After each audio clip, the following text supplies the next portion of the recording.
আমি যার আগে একটা বক্তব্য দিতে চাইছিলাম বাসভবনে, ওই বক্তব্যটাও আমাকে দিতে দিল না।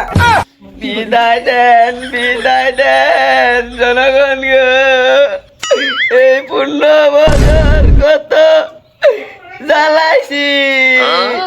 আমাদের মাননীয় প্রধানমন্ত্রী শেখ হাসিনা বাসভবনে আমরা চলে এসেছি। সে কিছুক্ষণের মধ্যে সে বাসা থেকে বের হবে, সে রওনা করবে দিল্লির উদ্দেশ্যে। আমাদের হারিয়াবাড়ি থেকে এইমাত্র সে ল্যান্ড করবে।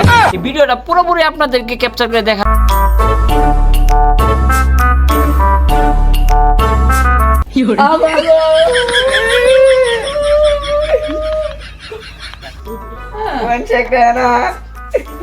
আমি যার আগে একটা বক্তব্য দিতে চাইছিলাম বাসভবনে, ওই বক্তব্যটাও আমাকে দিতে দিল না। বিদায় দেন জনগণ গো, এই পূর্ণ বছর কত জ্বালাইছি।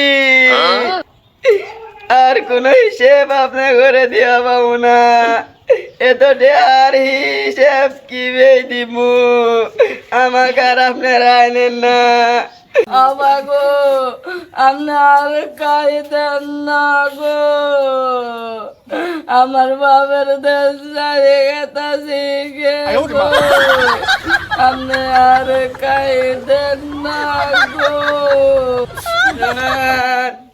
আপনারা সব আমার বাসভবনের মাছ, বড় বড় মাছ এলে সব নিয়ে নিয়েন, আমার খেতাবালি সব নিয়ে যান গা। আমার যত সম্পদ আসলে সব আপনারা নিয়েন। আমি আমার গন্তব্যস্থলে যেতেছি, আমার কারণের না, আমি জেল খাট্টা পাবো না আর। চলেন জায়গা আমাগো, নাতে আঙ্গরে দেশ ছাড়ে যাত দেব না গো।